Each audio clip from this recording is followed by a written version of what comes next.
Welcome to Pure Nonfiction, the podcast interviewing documentary filmmakers. I'm Tom Powers, the documentary programmer for the Toronto International Film Festival and artistic director of Doc NYC. On today's episode, we talk about documentary making in the first person. I speak to three directors who insert themselves into their films in different ways. First, in the film Strong Island, Yance tells the story of his brother's murder on Long Island in 1992 and the long-lasting effects it had on his family. My mother always suspected that there was something else, that she didn't know or that she hadn't been told, that had happened that had contributed to my brother's death. She'd asked me, is there anything that you know that I don't know? And I flat out lied to her on more than one occasion and said, no, you know everything I know. And that wasn't true. Second, in the film Icarus, Bryan Fogel sets out to test the effects of sports doping on himself as a cyclist. But his story takes a strange turn when he meets the Russian doping expert Grigory Rodchenkov. Together they create an international expose of Olympic drug use. Bryan presents their findings to a group of experts. As you guys all know, there's a Department of Justice investigation going. So Gregory's been advised by his lawyers he should not be here for security reasons. I worked with Gregory over about 6 months to compile a record of what happened in Russia. This is the spreadsheet of every single athlete that was on the state-mandated protocol, what every single athlete was taking in London, including their sample numbers in collection. When Christiane goes back and tests these samples correctly, she will basically find them all positive. Our third and final filmmaker is Jeff Orlowski, who previously directed the film Chasing Ice, that used time-lapse photography to document the accelerated melting of glaciers. After that film's release, Jeff was contacted by an undersea diver who enlisted him to make a new film about the destruction of the ocean's ecosystem called Chasing Coral. Here's Jeff in the film. Richard sent me an email completely out of the blue, and he attached two photographs, one of a healthy coral reef and one of a dead coral reef. And when I saw those photos, the light bulb immediately went on. It's like, if you can document that change, you can reveal this to the public in a powerful way. So we knew from the start that there was something that we wanted to get involved with. Each of these films takes on an important issue, and I encourage you to watch all three on Netflix. Our conversation starts with how each director made his choice to appear on camera. Later in the program, they describe what they hope audiences will take away from their films. This talk was recorded in November in front of a live audience at the Doc NYC Festival. I begin with Yance. He was interviewed previously on Pure Nonfiction 59. On that episode, we talked about how he got his start as a producer for the public television series POV and what it meant for him to make Strong Island as his first film. But that interview didn't cover Yance's own appearance in the film. He shows up intermittently in close-up, looking directly to the camera in a black space. Having grown up in the South, where the cops and the Klan were one and the same, my parents didn't turn to the police for protection. They had already felt that the police had turned their own son into the prime suspect in his own murder. At Doc NYC, I asked Yance how he directed himself. Well, it's funny because at the beginning of the process, I wrote a list of 10 rules for the film. And the first rule was that Yance will never appear on camera in Strong Island. We shot these interviews, and with my intention was only ever to use my VO from these interviews, right? You say you shot these interviews, shot interviews with your mother. Yeah, we shot interviews with my mother, with my sister, with my brother's two friends, with two other characters, and we also shot interviews with me. And I think in the director's kind of folly. I said to myself, well, we won't use the picture, but just in case, right? I was dead set on not being in the film. But after the watchdown, and the decision that I made that led me to reimagine what the film would be, I ultimately wound up literally front and center in the film. And I think that one of the things that that my character actually does do that no other characters in the film can provide is a kind of connective tissue between characters, and this sort of black void where my character exists is divorced from time. And so it enabled us in the edit to use my character where it was most necessary, and where it helped the story both ask additional questions, but also to sort of advance the narrative of the film. And I'm curious about that process when you were being interviewed in the film. Who was doing the interviewing? How was that process being guided? Well, I directed the crew who interviewed me before I sat down in the chair. So Rob Moss, who is a filmmaker, Same River Twice, prolific, incredible guy. Rob Moss interviewed me the majority of the time, and then my producer, Jocelyn Barnes, also interviewed me. I gave the crew a few instructions. I didn't want to know what questions they were going to ask me, and so I never knew. And I told my DP not to stop rolling if I called cut.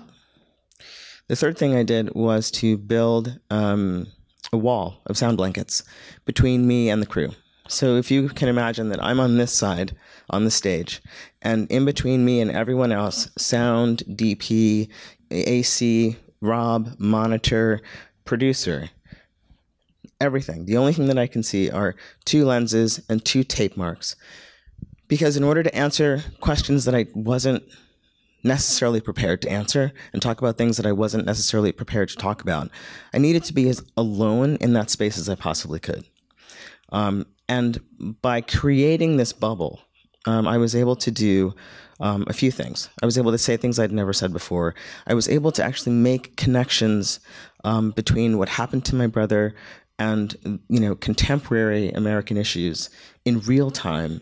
And I was also able to sort of express what most audiences who know about these murders from social media don't actually get to understand, which is that these killings take out entire families. These killings, they are explained away with the same narrative that's as old as the country. And doing that alone is much, much easier than doing that in front of an audience, even though ultimately the audience was meant to be, many more people than the 7 in the room with me on the days that we shot. Now let's turn to another first-time filmmaker, Bryan Fogel, with Icarus. Bryan started out as a passionate cyclist. As he describes in Icarus, his hero was Lance Armstrong. I'd always in the back of my mind suspected that he had been doping. I felt that I didn't really want to know. Because a lot of the guys that he raced with and guys who had raced against him that I'd just known over the years, they were my friends. Bryan started Icarus with a goal to test a doping regimen on himself. He was sent to Grigory Rodchenkov in Russia, and that led him to a different story. At Doc NYC, I asked Bryan about his original motive to film himself. I was not planning to be at the center of my film. Have you seen your film? Yes, I've seen it, but initially I did not create a 10 list, and my number one thing was I will never be on camera, as Yance said. But in the conception of the film, my original idea was that I was going to find a pro athlete who was currently racing and convince this guy that for the greater good, that he would essentially dope. We would assemble a team around him to advise him, and then he would get through the system. We would expose this in the film, and basically, even though he had participated in this, it would not cost him his career because he did it for the greater good to show that the system was a failure. So that was the original conception. And no one was beating down the door to be that person? Exactly. And as you started to look at that, it became harder and harder in the sense of, okay, what athlete is actually gonna do this, even if they are themselves doping? So then I had an idea that I would find a top level, like recently retired professional that had been in like Tour de France's and things like that, and have him do that. And what he would actually do would be his own program, what he had done, except he would do it on camera. We would document it. We'd get him into races. We'd, and again, show that the system essentially doesn't work. But what I quickly realized in that process of exploration was that I was going to be unable to essentially have control of what that outcome was going to be. And I said to myself, well, I could get this ex-pro and he would agree to do this. But A, how am I going to pay him? B, if I pay him, it looks like there's some sort of collusion involved. It can be open to, hey, what did you do? Or this was about money. And C, I thought to myself, well, I've got a rogue element that I'm embarking on this journey that's going to be a couple years. And how do I know this guy isn't going to quit? How do I know this guy isn't going to mess something up? How do I know that I'm going to be able to control the subject? And through all of that, I ultimately decided, well, I'm the one who's most passionate about this story.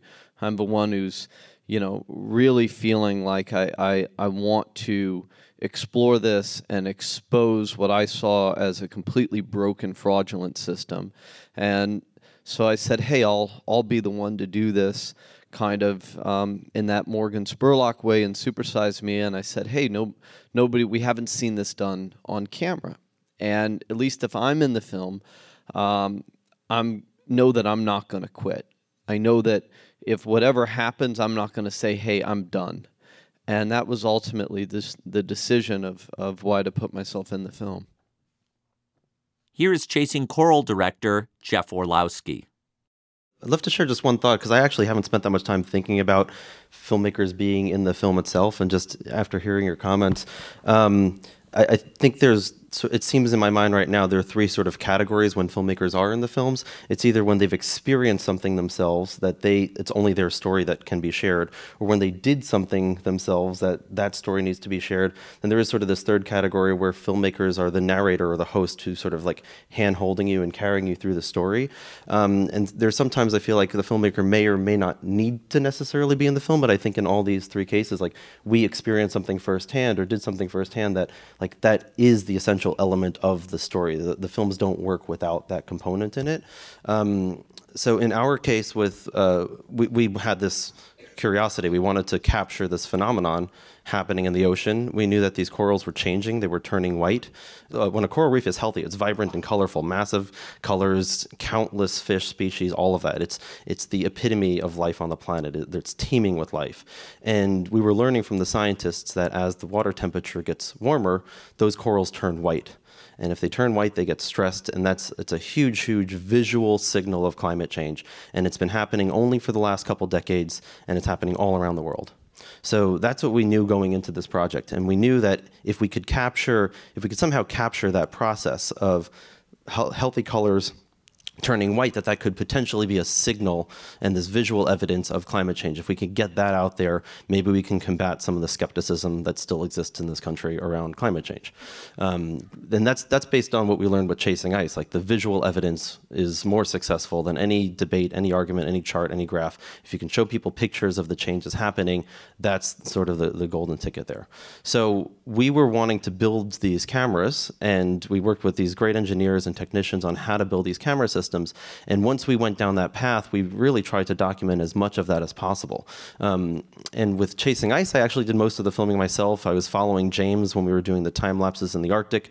I was able to shoot that as a one-person, like one camera, zoom lenses, wireless mics. I basically did all run and gun shooting on my own there.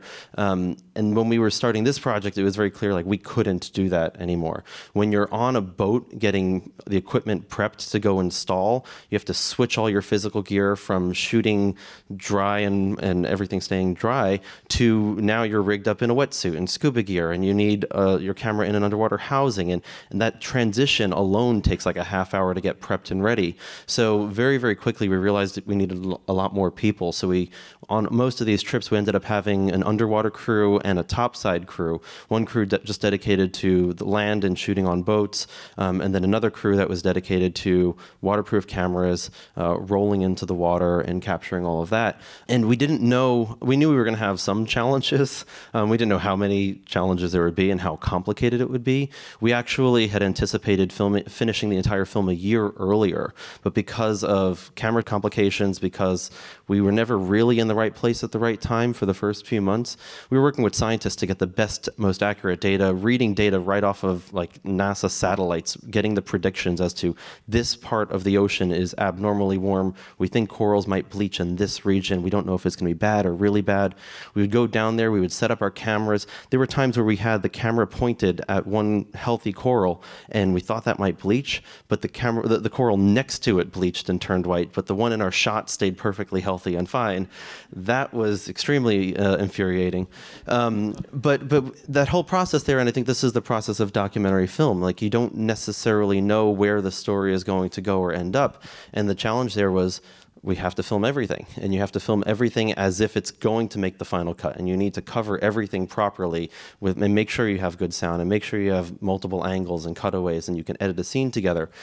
So at the beginning, that was a huge, huge challenge. How much of this should we be capturing? Can we make verite scenes out of it, or is it just going to be montage, which is sort of a solution sometimes, it's also sort of a Band-Aid sometimes. And it was really wanting to focus on what everybody's doing. So we just gave our team a bunch of cameras, film everything that we could possibly cover. We'll be back with more from Yance Ford, Bryan Fogel, and Jeff Orlowski talking about how audiences have reacted to their films after the break.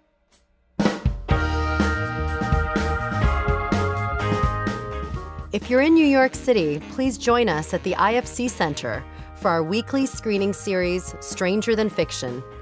Every Tuesday night, we show a new or old documentary, followed by a conversation with the filmmaker or other special guest. The winter season runs through February and March. For more information, go to purenonfiction.net.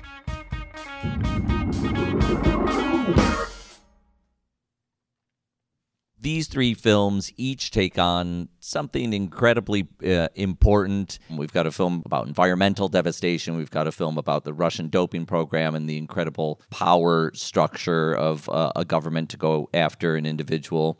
And we've got a film about the racial dynamics in America that dictate our justice system. You being in these films is part of the engine that helps tell this story. But let's talk about the story that's being told and how it's been received by audiences. Jeff, what have you experienced being on the road with Chasing Coral, putting it in front of audiences? When we were on the road with Chasing Ice 5 years ago, we had lots of people ask us questions after the screening was over, still curious about climate change and global warming and the science. And but I heard this, and oh, I heard that. And like, there was so much more skepticism 5 years ago. Of all of our screenings, starting at Sundance to today, maybe there's been one question following Chasing Coral where people were still like skeptical or curious about climate science. And that's been just a huge fascinating shift in and of itself. We've done a lot of screenings of the film in conservative communities as well, where we're really trying to like get outside of my echo chamber, right? Just acknowledging that all of us have our own little echo chambers that we're in. But we've been really trying to get beyond that to explore and see, look, we didn't make this film for me or for the environmental choir or the environmental communities.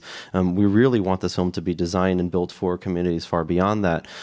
So we've done a bunch of screenings. We're doing a pilot campaign right now in South Carolina, where we've done a good number of screenings in churches and schools and community groups in South Carolina.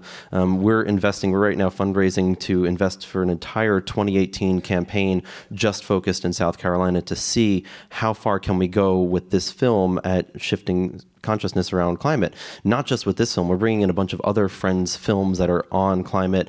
So we're building a network of environmentally themed films that can all play a role in shifting mindset. So we've been blown away by the response there. My favorite, just some anecdotes. There was somebody who on their profile on Twitter, they self-describe as being alt-right, and yet they were promoting chasing coral. And like that was really interesting. Like that's perfect. Like that's what we want. I want more people. It wasn't a bot. As far as I know, it wasn't a bot. But if it was a bot, that's awesome too. Like now, if bots are promoting chasing coral, even better. But so that was one example. We had some friends, some partners of ours at the Nature Conservancy, and they were having a meeting in North Carolina where they were talking about security, global security, national security around climate. And they were having this event, and some random person came into their event that day and was saying, I'm about to meet the Republican senator, what should I be talking about? And it sort of took the entire group by surprise, like, who are you? How'd you get here? What's your story? And it turned out that his son had seen Chasing Coral at a screening that we did at a school, brought the film back to their family. Their whole family watched it. This dad was an avid scuba diver and really cared about the ocean, but knew nothing about what was happening regarding coral bleaching. And he also happened to be a big conservative donor and had donated a lot of money to Republican candidates. And here was a person who supports the Republican Party and now wants to be a champion for climate policy. Like, that's the silver bullet in my mind. If we're going to ever address this issue properly, the rest of the world is all in accordance with Paris. The rest of the world gets this bigger picture. Like, there is no business as usual if we don't address global warming now. Our window and our opportunity to address it is small, and it's closing. And the only real political problem that we are facing still is one political party in this country. And there are a number of people within the Republican Party who are sticking their necks out and breaking against party lines and saying, look, I get it, we get it, the science is there, and this is how we as Republicans can address this. This is how the Republican Party can solve this problem. That, in my mind, is the hope. That's the silver bullet. And that's the conversation that we're trying to push, and it's been amazing to see the film get out there, the response from the public, the support, and the opportunity. So it's been kind of mind-blowing.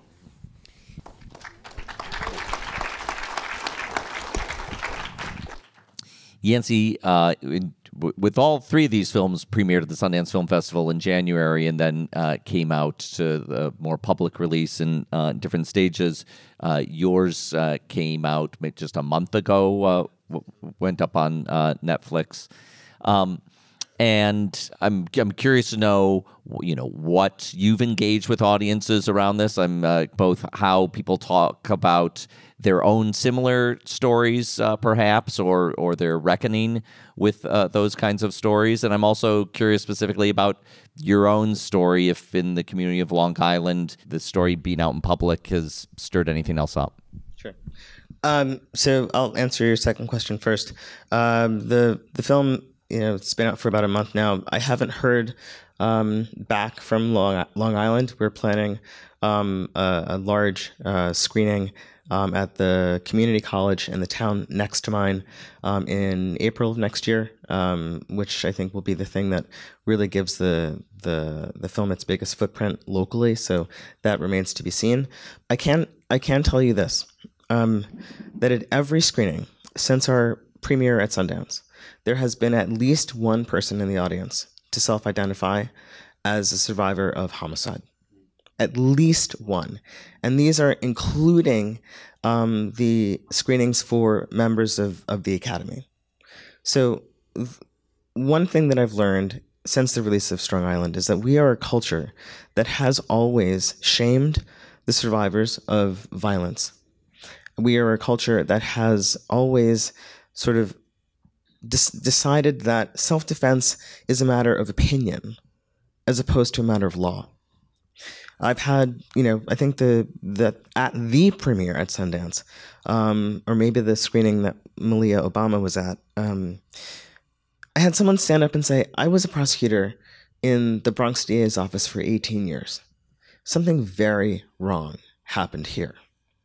So everywhere I go with this film, it is an affirmation for audiences of what, particularly communities of color, of what these communities have always known, but have never been believed about, which is that there is unchecked violence against unarmed Black and brown people that is as regular as the sunrise, right? Now we have organizations like the Marshall Project and the Brennan Center and others that are crunching data, including the Marshall Project has crunched data that includes the year that my brother was killed, and found that there is, white people, white Americans who kill unarmed Black Americans are 8 times as likely to be deemed justified in those shootings. The national average, regardless of who kills who, is 2%. So what I have seen and what our team continues to see is that wherever we go with this film and whomever we hear from, right, through social media, whether it's Twitter, Facebook, or email, we are constantly hearing from people who say, I lost so-and-so, I lost a such and such, the person who killed them claimed self-defense. And there seems to be no, reason in reasonable fear anymore. It's just fear. So one of the things that we will continue to, talk about, with the release of Strong Island is that we need to get back to, in our judicial system, remembering that it's not just you can kill someone if you are afraid of them, right? Because if I had that privilege, right, I could have killed at least one person this month, right? And that would never, ever, ever be allowed to happen if straight fear were the standard in our legal system. So, the need for a return to the valuation of life on an equal footing, that is what we hear back from communities. And frankly, people are tired of this environment now where people are finally crunching data, and data itself is now being questioned as legitimate, right? So first, lived experience is illegitimate. Then the authentication of lived experience by other people from outside the community is illegitimate. And now that we have facts that are backing up, the stories of racial discrimination and disproportionate everything through our judicial system, now that we have those facts and that information, all of a sudden, the facts are illegitimate. So we are moving straight into this place where people are going to say, enough. You cannot continue to deny this. My brother's story is 25 years old. It could happen tomorrow. And the exact same reasons, the exact same points would be made to justify his death. I asked Bryan what it's meant for Icarus to reach an audience. Today, in today's New York Times, there are 2 large stories because of this film and this story. The first story is that Vladimir Putin yesterday held a press conference saying that the doping scandal is a result of a United States conspiracy against Russia, and that the doping scandal is America's way to involve itself in the upcoming Russian elections and to try to take Putin out of power. This is real. The second thing that was reported in the New York Times yesterday is that Russia is formally asking the Trump administration to extradite Gregory Rodchenkov, who they are blaming 100% for this scandal, while denying all of the thousands and thousands and thousands of documents of evidence that unequivocally prove not only did this happen, but that the Russian ministry was aware of this, that Gregory was answering to Vitaly Mutko, who has been promoted to be the vice president of Russia to get out of harm's way, despite forensic evidence, despite DNA, despite science, I mean, it is unimaginable.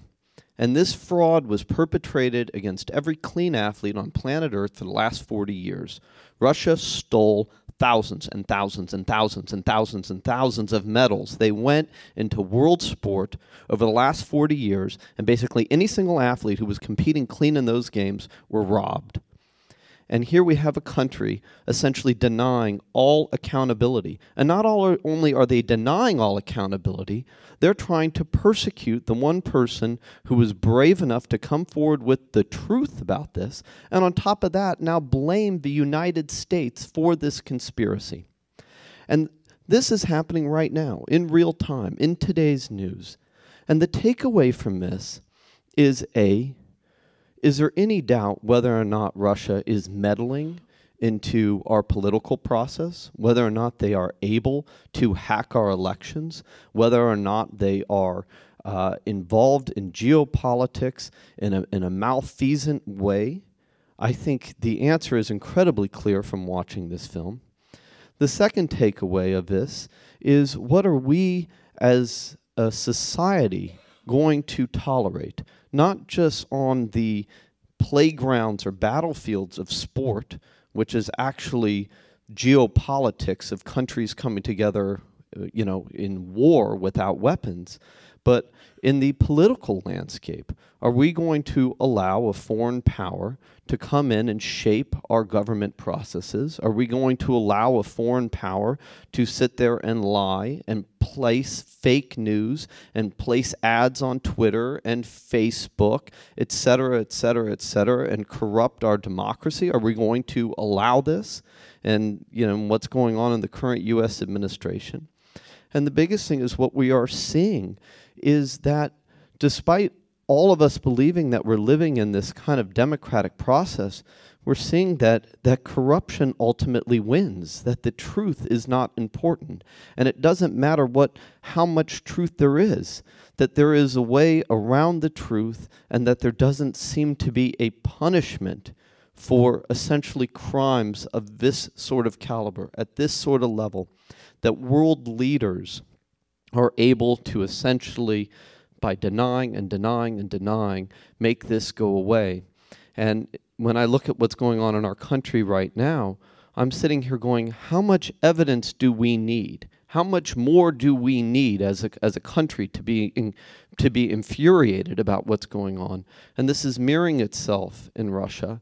And I think of the film as a story not about doping in sports, but a story of the corruption of truth and what ultimate power can do, and the cost of essentially telling the truth in the society that we're living in today.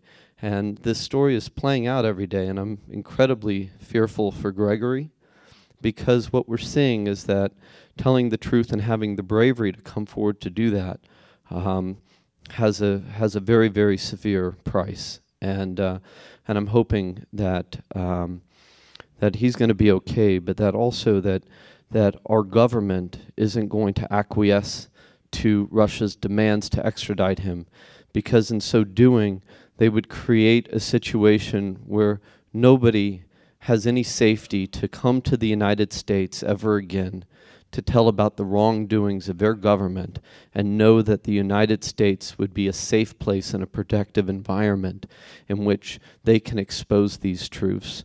And so it's a very pivotal time, and this is playing out as I sit here right now.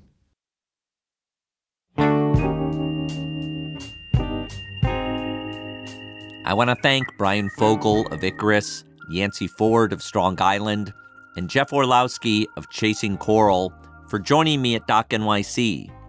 You can watch all their films on Netflix. Last week, Strong Island and Icarus were chosen among the 5 Oscar nominees for Best Documentary Feature. If you're in New York City, please join us at the IFC Center for our screening series, Stranger Than Fiction. Each Tuesday, we show a documentary, followed by a conversation with the filmmaker or other special guest. Learn more at the Pure Nonfiction website. Thanks to our team, series producer Sarah Moto, Editor and sound mixer, Tom Micah, and web designer, Cross Strategy. Our theme music is composed by Andre Williams, and our executive producer is Rafaela Nehausen. I'm Tom Powers. You can follow me on Twitter at THOMPowers. Pure Nonfiction is distributed by the TIFF Podcast Network. You can read our show notes, learn about live events, and sign up for our newsletter at purenonfiction.net.